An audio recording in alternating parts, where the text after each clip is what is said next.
Hello students, welcome to our YouTube channel study with Satyendra Singh. Students, आज की class में हम क्लास 9 की साइंस का चैप्टर नंबर 9 में डिस्कस करने वाले आवेग यानी इम्पल्स के बारे में।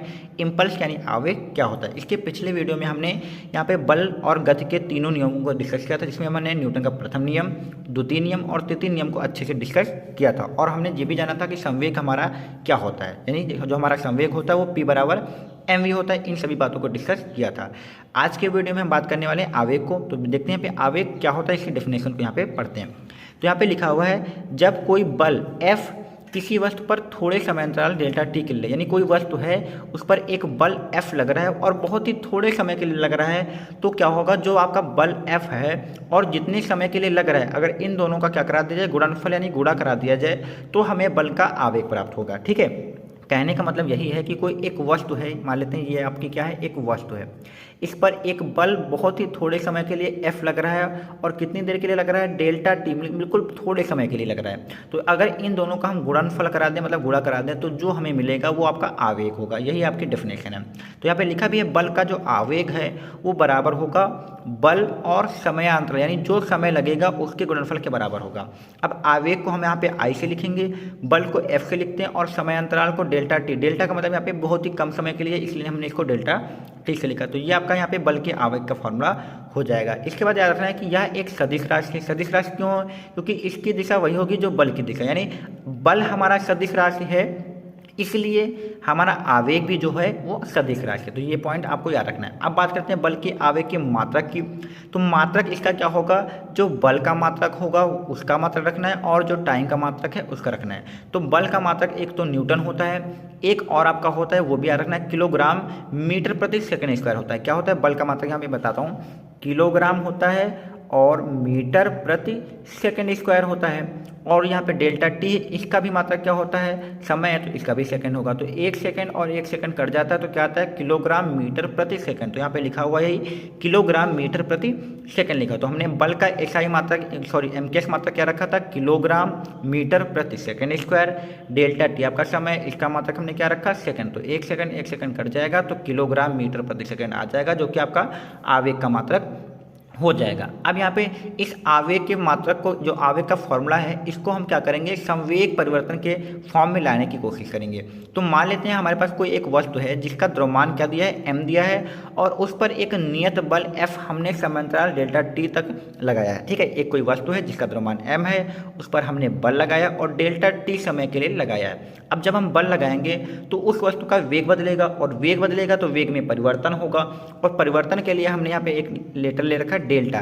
तो वेग में परिवर्तन के लिए आपको क्या करना है, डेल्टा से दिखाना है। तो जब भी आप बल लगाएंगे तो वस्तु का वेग बदलता है, और वेग बदलने से उसमें वेग परिवर्तन होगा, उसलिए हम डेल्टा वी से यहाँ पे प्रदर्शित कर रहे हैं।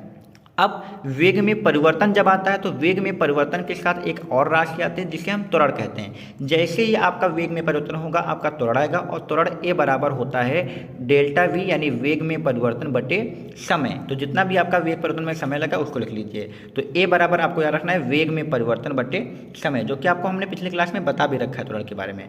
अब हमने न्यूटन का द्वितीय नियम पढ़ा था, जो कि हमने इसको प्रूफ भी किया था नेक्स्ट क्लास में। तो न्यूटन का द्वितीय नियम होता है F बराबर m इंटू ए। तो यहाँ से हम क्या करेंगे, m को ऐसे लिखेंगे, जो a हमने ऊपर से निकाला delta we upon delta T, इसको यहाँ पे पुट कर देंगे, तो ये हमारा बल आ जाएगा। अब हमारा जब बल आ जाएगा तो हमने अभी आवेग का सूत्र पढ़ा है, I बराबर F इंटू डेल्टा टी। तो हमने जो बल निकाला है उसमें हम क्या करेंगे, इसको रख देंगे, यानी I बराबर F इंटू डेल्टा टी, जो हमारा आवेग का फॉर्मूला है, उसमें हम F का मान रखेंगे। यहाँ पे देखिए हमने F का मान क्या निकाला है, m delta we upon delta T निकाला। तो यहाँ पे F की जगह पे क्या रखेंगे, m delta we upon delta T, और ये डेल्टा टी आपका यहाँ पे फॉर्मूले में है तो इसको भी लिख लेंगे। तो ये डेल्टा टी ऊपर से, डेल्टा टी नीचे से कट जाएगा, तो I बराबर आपका निकल के कितना आया, m डेल्टा वी निकल के आया। कितना निकल के आया दोस्तों, I बराबर m डेल्टा वी। अब आपको हमने संवेग में पढ़ाया था, P बराबर जो आपका होता है वो mv होता है, यानी द्रव्यमान और वेग के गुणनफल को हम क्या कहते हैं, संवेग कहते हैं। क्या कहते हैं, द्रव्यमान और वेग के गुणनफल को संवेग कहते हैं। यहाँ पे देखिए, लेकिन द्रव्यमान और वेग में परिवर्तन का गुणनफल दिया है, तो द्रव्यमान और वेग में परिवर्तन है, तो यहाँ पे जो हमारा आएगा संवेग, वो संवेग में परिवर्तन आएगा। जो वेग लिखा है वो वेग में परिवर्तन है, तो जो हमारा संवेग आएगा यानी m इंटू वी संवेग जो भी आएगा वो भी क्या आएगा, संवेग परिवर्तन ही आएगा। तो इसका मतलब जो है संवेग परिवर्तन जो होता है वही आवेग के बराबर होता है। और हमने संवेग के बारे में अच्छा पढ़ा है, अच्छे से पढ़ा हुआ है कि संवेग में अगर परिवर्तन होता है तो वो न्यूटन के द्वितीय नियम में हमने पढ़ा था, संवेग परिवर्तन की जो दर होती है वो बल के बराबर होती है, ये तो हमने पढ़ा था। तो यहाँ पे क्या होगा, जो आवेग होगा वो किसके बराबर आ गया, संवेग परिवर्तन के। और संवेग परिवर्तन की दर के हमने कुछ उदाहरण भी हमने पिछली क्लास में समझे थे। तो जो संवेग परिवर्तन के अप्लाई होते थे उदाहरण, वही आपके आवेग में अप्लाई होंगे, बस आपको यहाँ पे इनको देख लेना है। तो देखिए यहाँ पे आवेग के उदाहरण आएंगे, कैसे आएंगे, तो जो भी संवेग परिवर्तन में हमने उदाहरण पढ़े हैं बस यहाँ पे वही हो जाए। तो हमने आपको पिछली क्लास में पढ़ाया था, क्रिकेट की गेंद पकड़ते समय आपको जो खिलाड़ी होगा वो अपने हाथ को पीछे खींचता है, उसको चोट कम लगती। क्यों चोट कम लगती है, क्योंकि हमने पिछली क्लास में पढ़ा है F बराबर डेल्टा पी अपन डेल्टा टी।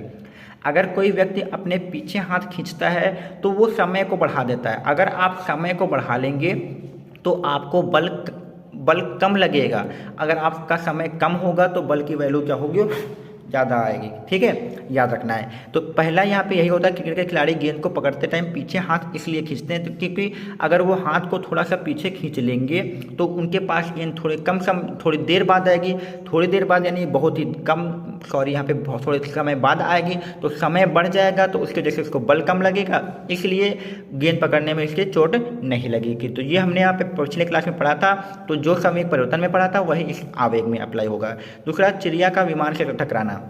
अब इसमें भी यही लगेगा, अगर कम समय में चिड़िया वही विमान से टकराएगी तो चिड़िया को चोट लग जाती है, अगर वो देर में टकराती है तो चोट कम लगती है। लेकिन अचानक जब विमान उड़ता है, चिड़िया उससे टकराती है तो बहुत ही कम समय लगता है, इसलिए क्या होता है, जो विमान होता है या चिड़िया जो होती है वो क्षतिग्रस्त हो जाती है, क्योंकि वहाँ पे जो समय है वो बिल्कुल कम होता है और वहाँ पे बल जो होता है बहुत ज़्यादा लग जाता है। यहाँ पे इनको सबको डिस्कस किया था पिछली क्लास में, यहाँ पे मैंने बस आपको रिवाइज करा दिया। तो इसी के साथ हमने यहाँ पे आवेग क्या होता है, आवेग का संवेग परिवर्तन के साथ क्या रिलेशन है, इसको समझ लिया।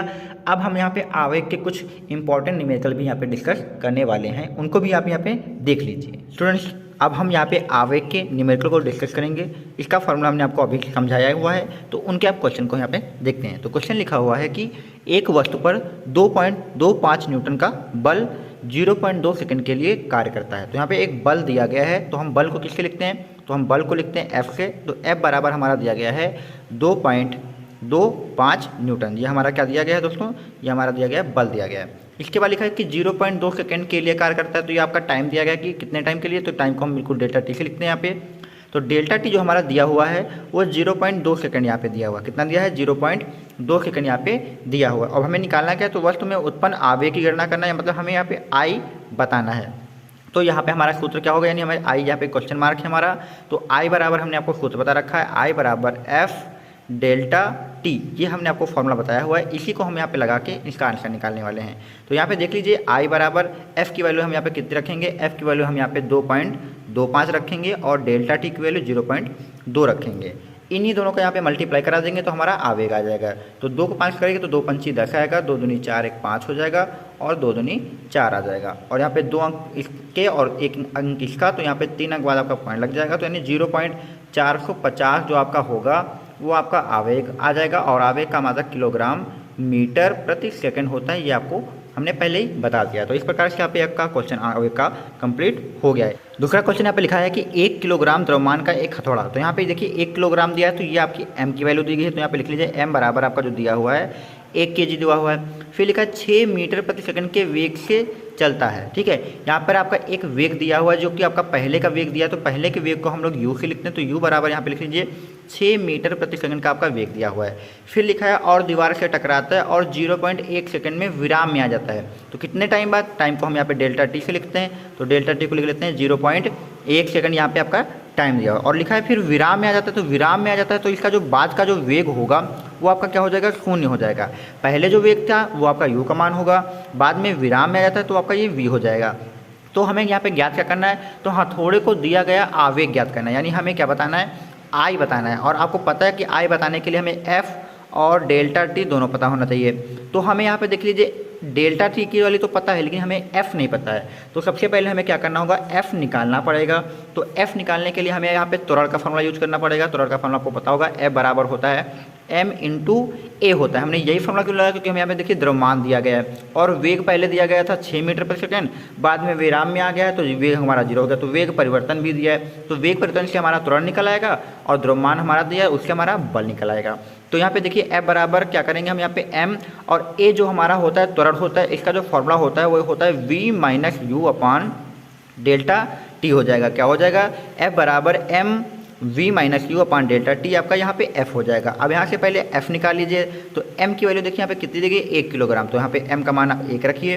फिर यहाँ पे देखिए v माइनस यू, v की वैल्यू आपकी 0 दी गई तो 0 रखिए, माइनस यू, u की वैल्यू आपकी 6 दी गई तो 6 रखिए, और डेल्टा टी की वैल्यू कितनी दी गई, तो डेल्टा टी की वैल्यू आपकी 0.1 दी गई है। तो यहाँ से हम अगर f बराबर निकालें तो यहाँ पे 6 से 0 घटाओगे तो 6 ही आएगा, ये माइनस का 6 आएगा, अपॉन में 0.1 रहेगा, अगर पॉइंट हटाएंगे तो आपका 0 बढ़ जाएगा। तो F बराबर जो आपका निकल के आया वो माइनस का 60 न्यूटन निकल के आया। माइनस का इसलिए आया क्योंकि यहाँ पे जो वेग हो रहा है वो उसकी कमी हो रही है, इसलिए आपका यहाँ पे बल जो आया वो माइनस का है। अब हमारा बल आ चुका है, तो अब हम आवेग अपना आसानी से यहाँ पे निकाल सकते हैं। तो I बराबर जो हमारा फॉर्मूला है वो F डेल्टा टी है। F की वैल्यू यहाँ पे हम 60 रख लेंगे और डेल्टा टी की जो वैल्यू हमारी कितनी है, डेल्टा टी की वैल्यू तो हमारी 0.1 है, तो डेल्टा टी की वैल्यू हम कितनी रखेंगे, 0.1 रखेंगे। अब ये पॉइंट हटाएंगे तो यहाँ पे नीचे 10 बढ़ाएंगे और ये 0 से 0 कट जाएगा तो कितना आ जाएगा, 6 आ जाएगा। तो हमारा जो आवेग निकल कर आएगा वो 6 किलोग्राम मीटर प्रति सेकंड निकल कर आ जाएगा। और आपको फ्रेंड्स बता दें यहाँ पे जो हमने माइनस चिन्ह था वो हमने यहाँ पे छोड़ दिया है, क्योंकि माइनस यहाँ पे अब ये बताने के लिए आया है कि आपका वेग में कमी हो रही है। तो इस प्रकार से हमने यहाँ पे इस क्वेश्चन को भी सॉल्व कर लिया है। उम्मीद करता हूँ आपको कोई क्वेश्चन क्लियर हो गए होंगे और आवेग क्या होता है ये भी अच्छे से समझ में आए होंगे। अगर वीडियो पसंद आए तो चैनल को लाइक सब्सक्राइब और दोस्तों में शेयर करिए।